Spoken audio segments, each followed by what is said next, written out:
Hello everyone. Today I am going to demonstrate how to mesh the DTMB 5415 ship hull.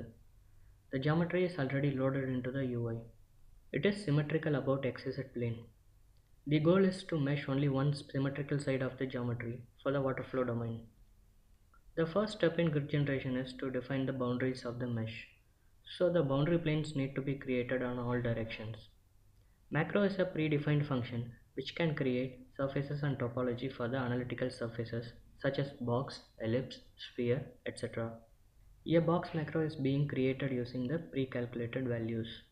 A small domain has been chosen in order to have a better visualization. In general, that outer domain is 10 times larger than the geometry. The next step is to define the ship hull in the existing wireframe by inserting blocks around it.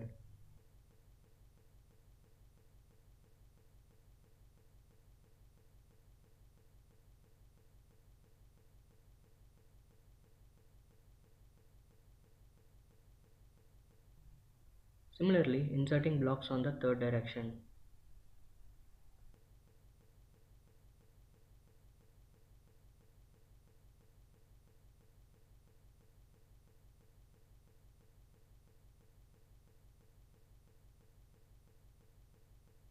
Positioning the faces closer to the surface reduces the gridding process significantly. Hence the faces are being grouped in C1 and moved closer to the hull surface.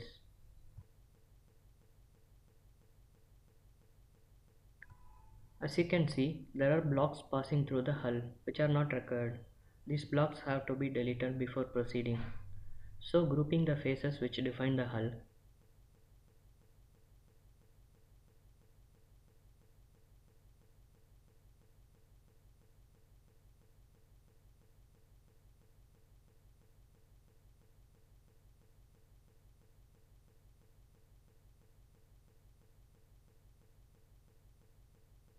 and deleting the blocks which are passing through the hull.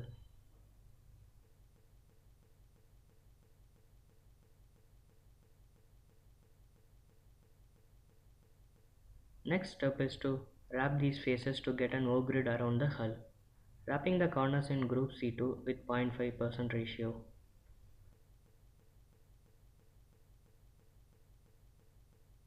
Next, the wrapped faces have to be assigned to the hull surfaces. These wrapped faces can be grouped using backup group button. Backup group button helps in retrieving the previously grouped corners with a click of a button. In this case, the previous operation was the wrapped faces are created and grouped into C2, assigning the wrapped faces in group C3 to the hull surfaces.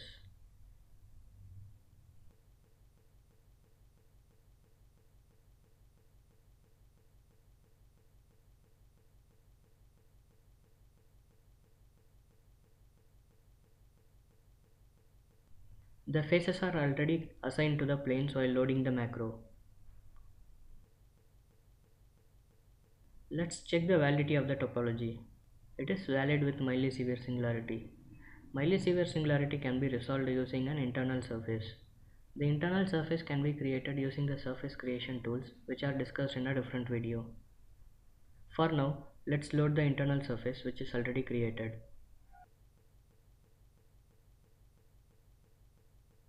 Since the grid is required on both the normal sides of the surface, the orientation of the surface has to be changed to two-sided. Then inserting a block to define the internal surface. Next, grouping the faces which define the internal surface and assigning them to it.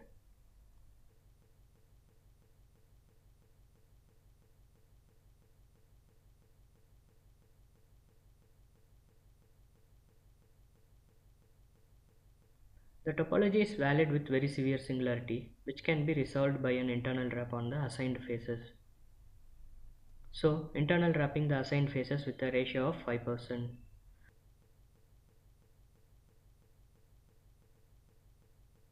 Now the topology is valid without singularities. Next step is to decrease the length of the longer blocks to make the gridding process faster. So inserting blocks at places wherever the blocks are longer. Multi-insert splits the selected edge into equal lengths based on the given number of inserts.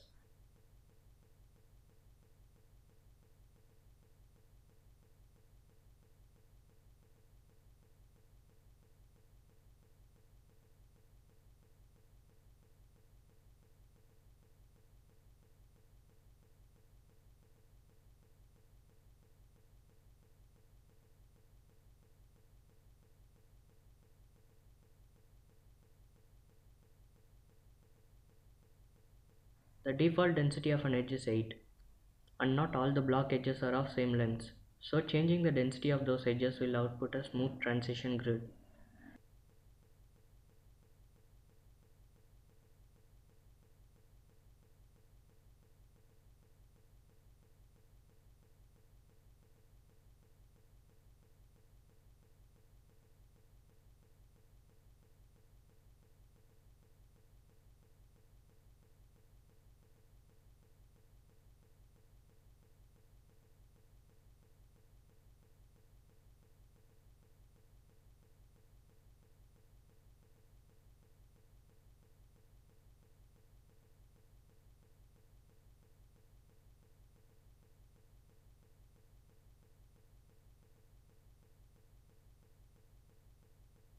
It is always better to save the file often in order to avoid losing the steps in case of an unexpected UI crash. So saving the file before proceeding further.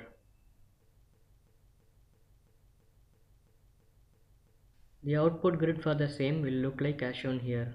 The grid generation process is not shown in this video. It approximately takes 5000 to 8000 sweeps to smooth the grid fully. As you can see, the grid points are smoothly positioned, but the grid around the keel can be better.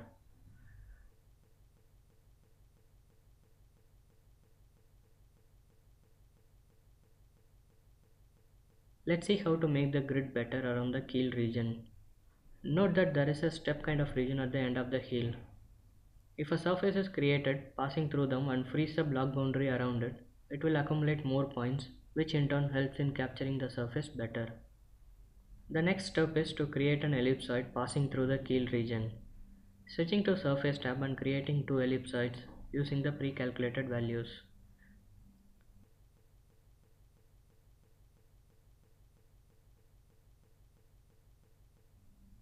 The tips to create ellipsoids will be explained later in a different video.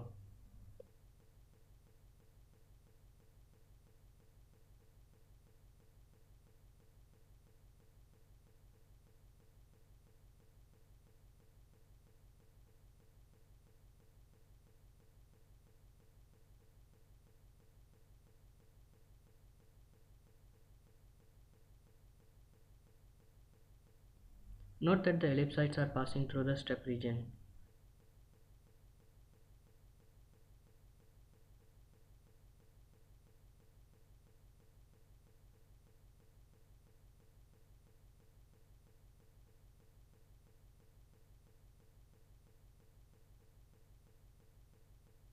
To define the ellipsoid, blocks need to be created, which can be done using Insert option.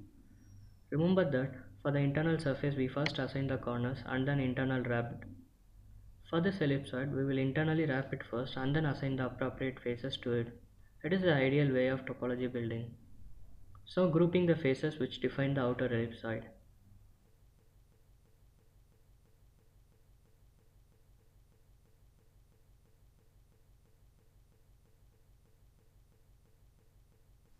Firstly, internally wrapping the grouped faces.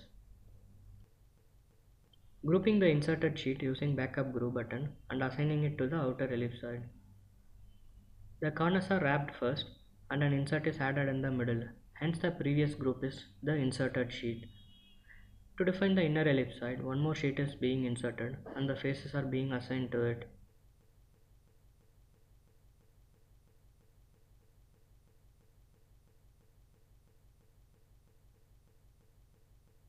Next, changing the density of the necessary edges.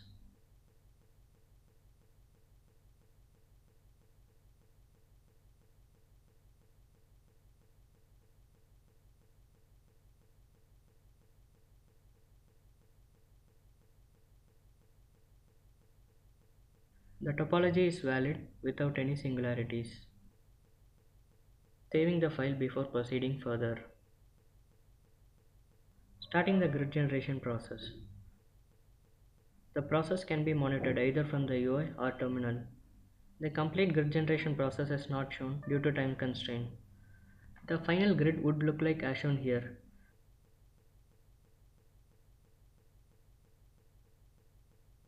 Note that the grid points are smoothly positioned. The grid around the keel region is also captured better. Thank you for watching. Please subscribe to the channel to get the updates on the new videos.